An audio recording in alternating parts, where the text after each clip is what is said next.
국민과 자유대한민국을 지키기 위해 국민께 비전을 제시하며 이재명 민주당의 반법치 반자유 폭거에 맞서 싸워야 할 시간에 당내 단일화 싸움만 하는 당의 상황이 참으로 참담하다. 국민의힘이 분열하고 갈등하는 동안 대법원에서 유죄 취지로 파기환송되어 서울고법으로 간 이재명의 선거법 위반 사건도, 대장동 의뢰 의백현동 성남FC 비리 사건도 민주당의 무도한 정치공세 속의 공판 기일조차 대선 이후로 미뤄졌다. 민주당의 무차별적인 탄핵 후 청문회 후 특검 입법 폭주에 사실상 사법부가 대기를 든 것이다. 게다가 민주당은 이재명 당선 시 기존 범죄 재판을 정지시키도록 하는 형소법 개정안까지 법사위에서 통과시켰다. 삼권분립과 법치주의 파괴라는 만행이 버젓이 자행되고 있다. 이런 위기 상황에서 우리 당은 스스로 당원 당규마저 져버리며 최악의 경우 우리 후보를 내지 못할 수도 있는 자멸적인 상황으로 스스로를 몰아가고 있다. 이것은 단순히 누구 편을 드는 문제가 아니다. 우리 보수 정당의 근간인 원칙의 문제이자 법치의 문제다. 우리 당이 언제부터 이리도 원칙 없이 폭력적인 모습을 보였는지 묻지 않을 수 없다. 법치주의는 우리 보수가 목숨처럼 지켜야 할 헌법 가치다. 법치가 무너지면 국민의 권익도 자유민주주의 체제도 무너지기 때문이다. 당의 운영 역시 당원 당규라는 우리 당의 법과 절차를 따라야 한다. 그것이 곧 당원과 국민의 권리를 지키는 기본이기 때문이다. 이처럼 자유대한민국과 법치주의가 절체절명의 위기에 놓인 상황에서 우리 국민의힘이 내부 분열과 절차적 정당성 논란으로 스스로 무너지는 모습을 보여서는 결코 안 된다. 이재명과 민주당의 폭주를 막아낼 힘은 오직 원칙을 바로 세우고 자유대한민국의 가치로 뭉친 단결된 힘에서 나온다. 그런데 지금 지도부가 보여주는 행태는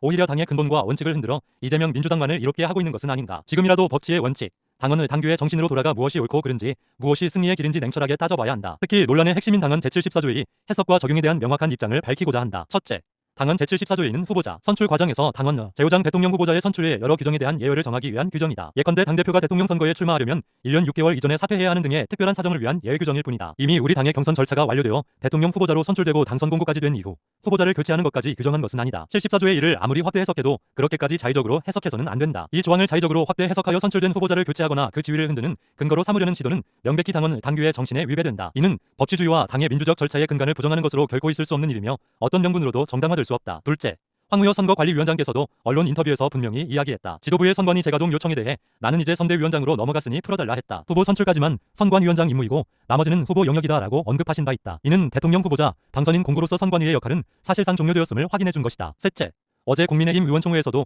우리 국민의힘이 보수정당으로서 법치주의를 제대로 준수해야 함에도 당원 당규를 지금처럼 자의적으로 해석하며 전국위원회나 전당대회를 통해 후보 교체 또는 강제적 단일화를 추진하려는 움직임에 대해서 많은 의원들이 깊은 우려를 표했다. 윤상현 의원, 김기현 전 대표, 김미애 의원, 조우영 부의장께서도 같은 취지의 발언으로 이를 제기한 바 있다. 대선 D-26 당이 공당의 길을 포기하고 스스로 공멸의 길로 가서는 안 될 것이다. 당 지도부가 당원 당규를 이런 식으로 자의적으로 적용한다면 결국 법적 분쟁에 휘말려 우리 국민의힘이 대선 후보 없이 선거를 치러야 하느냐, 최악의 경우까지 상정해야 할지 모른다. 후보 강제 교체, 강대 단일화 관련 일련의 행위는 정치적 결단의 영역이 아니다. 명백한 당원 당규 위반이자 정당민주주의 위에 위헌위법적 만행으로 더 큰 혼란과 파괴적 결과를 낳을 수 있다. 이제라도 멈춰야만 한다. 지금 더 시급한 것은 원칙 없는 단일화가 아니라 당의 각성과 원칙의 회복이다. 우리 김문수 후보와 함께 윤 대통령의 명예회복은 물론 자유 대한민국을 지켜나가고자 하시는 분들께서는 구독과 좋아요, 댓글 꼭 부탁드립니다. 감사합니다.